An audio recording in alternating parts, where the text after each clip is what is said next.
कहानी घर घर की ऐसी होनी चाहिए। सुबह 10 बजे तक सोने वाली और बार बार उठाने पर भी थोड़ी देर और सोने दो ना कहने वाली शालिनी आज भोर को 6 बजे ही उठ गई थी। इतना ही नहीं, उसने सबके लिए चाय बनाई, पेपर लेकर आई, बगीचे में पानी दिया और पापा को सुबह मॉर्निंग वॉक के लिए भी उठाया। सभी लोग शालिनी को बड़ा आश्चर्य से देख रहे थे। सभी का एक ही सवाल था, शालिनी तुम क्या कर रही हो? शालिनी ने धीरे से जवाब दिया, 3 महीने हो गए हैं मेरी शादी तय हुए। वहाँ पर कौन होगा मेरे आगे पीछे घूमने वाला? वहाँ तो सब मुझे ही करना होगा। बस इसलिए आज से शुरू कर दिया।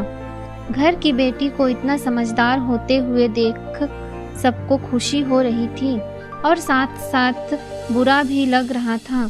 बुरा लगने जैसा बात भी थी, क्योंकि अब वह हमेशा के लिए उनको छोड़कर उसके ससुराल जाने वाली थी।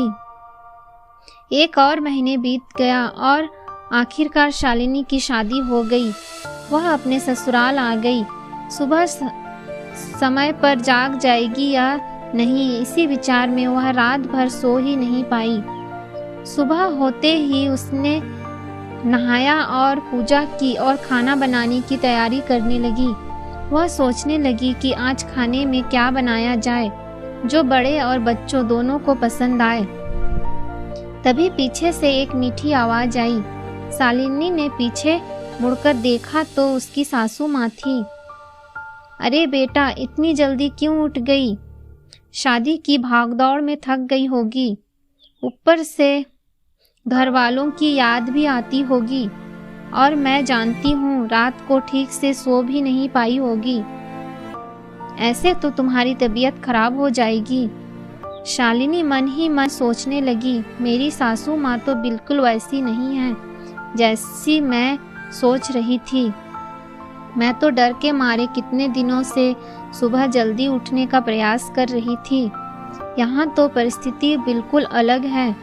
शालिनी ने कुछ काम खत्म ही किया था कि तभी सासू माँ ने आवाज दी, बेटा इधर आओ, देखो तो सही मैं क्या बना रही हूँ। मटर पनीर, पराठा और गाजर का हलवा। अरे वाह, यह तो सभी मेरे फेवरेट डिश हैं। शालिनी बोली। उसे तो कुछ समझ में नहीं आ रहा था। उसे लग रहा था जैसे यह सब सपना है। शालिनी को एहसास हुआ कि यह सपना नहीं सच है।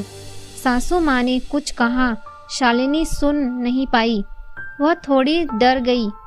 उसे डरा हुआ देखकर सासू माँ ने कहा, शालिनी जरा इधर तो आओ, यहाँ तो बैठो, मेरी बात ध्यान से सुनो और समझो। शादी मतलब लड़की की परीक्षा नहीं होती। तुम्हारी शादी सिर्फ मेरे लड़के से नहीं हुई। जितनी जिम्मेदारी उसकी तुम्हें खुश रखने की है उतनी ही हम सबकी भी। हमने तुम्हें घर सिर्फ काम करने के लिए नहीं लाया।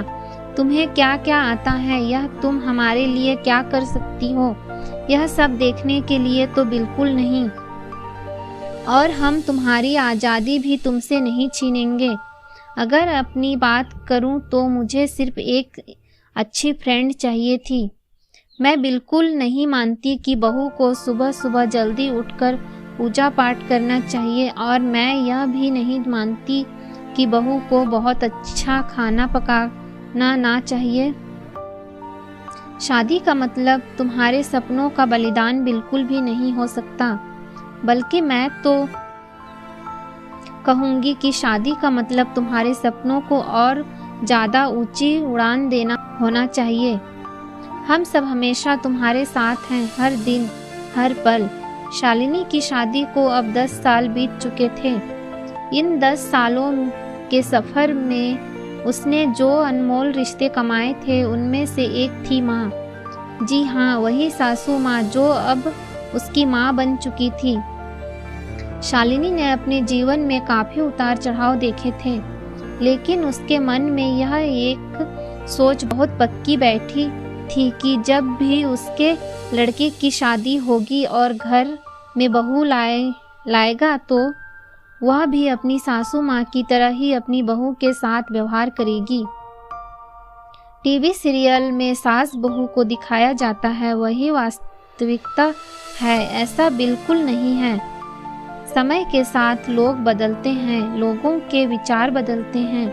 कुछ गलत लोग जरूर जीवन में आते हैं, लेकिन सभी गलत हो ऐसा जरूरी नहीं। आखिर मैं यही कहूँगी कि बहू मतलब बेटी ही होती है। गलतियाँ तो हर किसी से होती है, इसलिए बहू के साथ भी वैसा ही व्यवहार करें जैसा खुद की बेटी के साथ करते हैं। यह कहानी आपको कैसी लगी? अच्छी लगी तो प्लीज़ लाइक और सब्सक्राइब जरूर करें।